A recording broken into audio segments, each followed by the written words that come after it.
Hey guys, and welcome to my first ever video and the first video of 2K22. The game's been out for about a week now.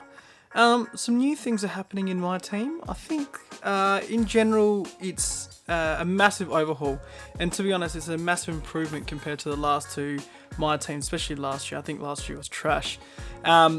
Just off the bat, the playability and the fact that, you know, the skills gap is a lot harder. You can't just pick and roll and just do all that. There's a lot more defense. Defense is a lot harder now, and it just seems like overall they've actually built the game up. Now, as you know, there's been two different development teams playing on next gen and on current gen, so that's why the game can feel a little bit different across the two. Now, I'm actually currently playing on current gen.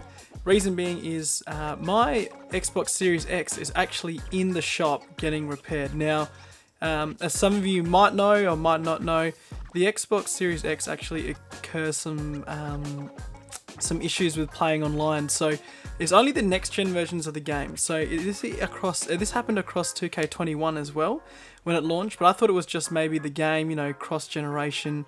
It's starting, they had to build the game up, so that's normal, but they've had a whole year to develop 2K22 and they still haven't fixed the issue. So I know it's 2K not listening to their audience, and I know for a fact that it's the game itself and not the Xbox. But what can I do when I ask them and tell them that there's a Reddit thread, which I also link down in the description. There's also, other complaints on the website for Xbox as well about the game. They don't listen and they just think it's the Xbox's problem. So what can I do except tell them that I've actually taken it in for repair and that it's not the Xbox itself. Now, getting back to the game, we are currently on current gen, and this year it seems like they've made it easier to, level up without having to use a lot more in-game, a lot of real-world cash to buy VC, which is a massive plus. As you can see, I'm already level 23 and I've had this game for a little over a week and I didn't even play for 2 of those days. So as you can see, it's pretty easy to level up at the moment, which I love. I think is great. There are some new features which we'll go throughout the video. For the first one, I like the fact that they've actually grouped up the challenges a bit more now. So there's 4 different challenges: spotlight, signature, pickup and skill.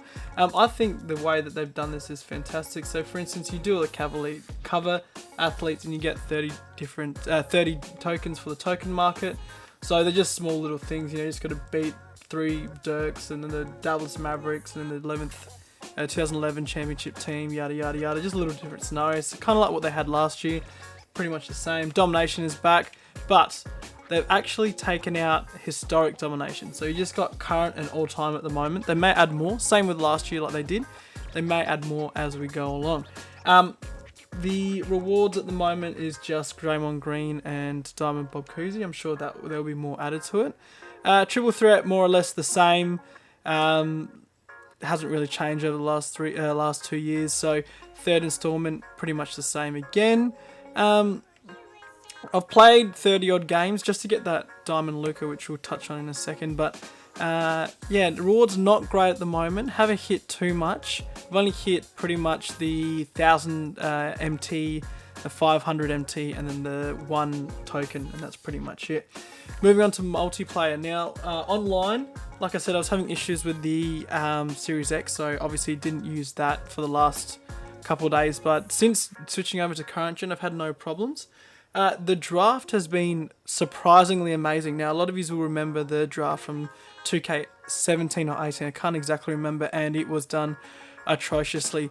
The only thing I wish they would do with the draft, just to change it up, is that you're allowed to open up the pack, and out of all 5 you can pick 2, rather than you can only select 3 cards to flip and you got to select out of 2 of them, which is just a little bit annoying in my opinion. And then also the minutes adjustment. So like if you come up against someone and they're playing better players at the 4 or the 5, then you should be able to without having to go in game, just be able to change it, which is just a little bit frustrating, I feel like, and adjust the minutes and see where you want to play people straight off the bat.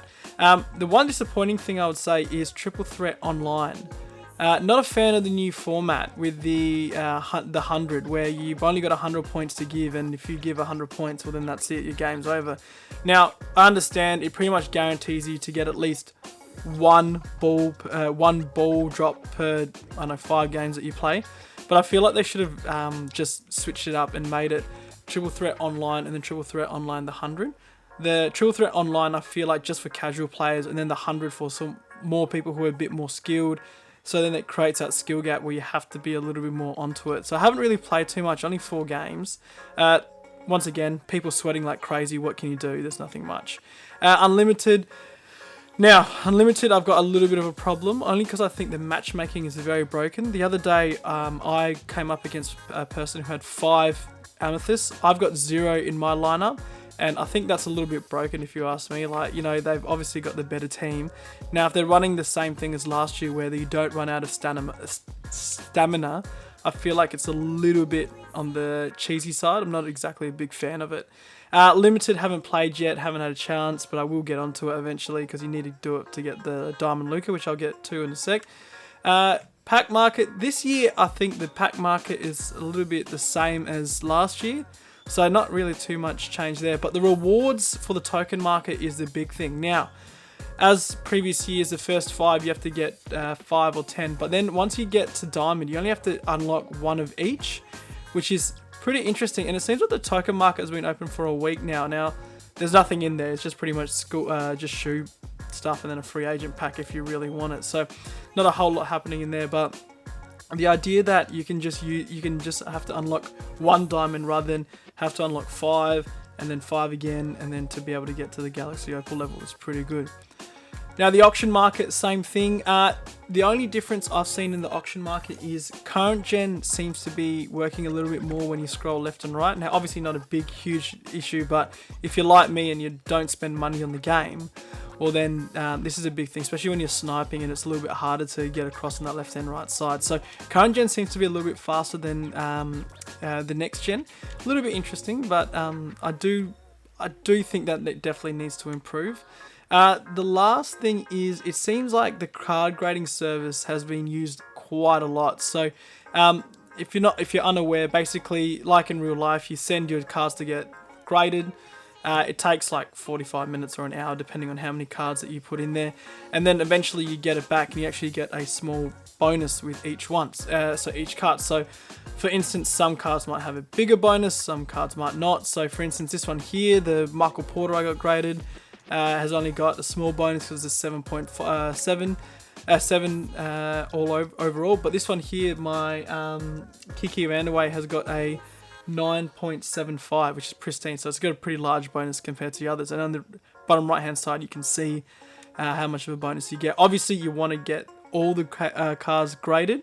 The only thing is you can't get any reward cards graded, which is obviously a ploy that you spend money on the packs, on premium content, that way they can make some more cash.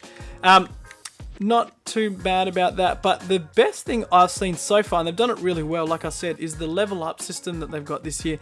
A lot easier compared to what I reckon last year was.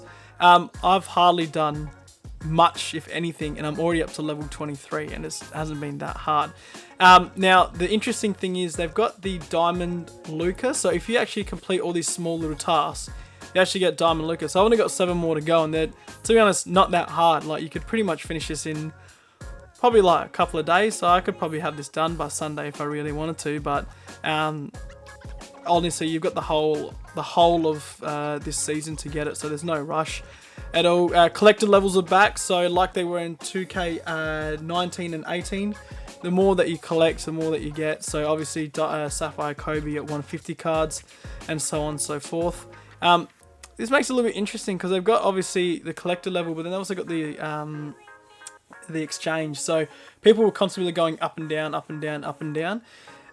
This year, another interesting way that I feel like they've done a lot of collecting, a lot of the rewards and how to get different, unis and balls and courts and themes and whatnot is through actual, sort of like an agenda that they have to get to complete. So for instance, you have to collect 5 76ers cards, you get the current logo, dunks, 3-pointers, points overall, all this kind of stuff, and you unlock the different things. So now they've got this across all of them.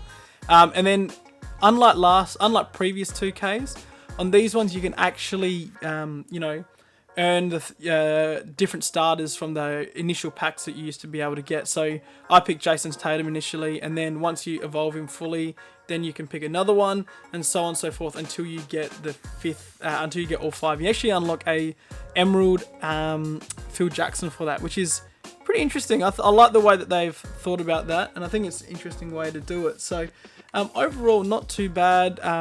And then they've just got the completed versions of it, and then obviously some dynamic goals. I'm guessing as the game goes along, there'll be different things added. For instance, like, you know, there might be in season, you know, like Trae Young might drop 50, so you might have to drop 50 with a Trae Young. Things like that. So it's been pretty interesting. I've thoroughly enjoyed it. The only part, like I said, I haven't enjoyed it as much as the online play with Unlimited and the matchmaking. I hope they can get that right, because it's a really, really, really fundamental thing that they need to get. Otherwise, people will just not play it. And it's really, really, you know, important to get it right. Thanks, guys. I hope you like the overview so far with 2K22. There'll be more to come, I can guarantee you that. And welcome to the channel. It's obviously good to post that first video and sort of get this underway. Like, comment, subscribe, let me know what you think and what can be done better.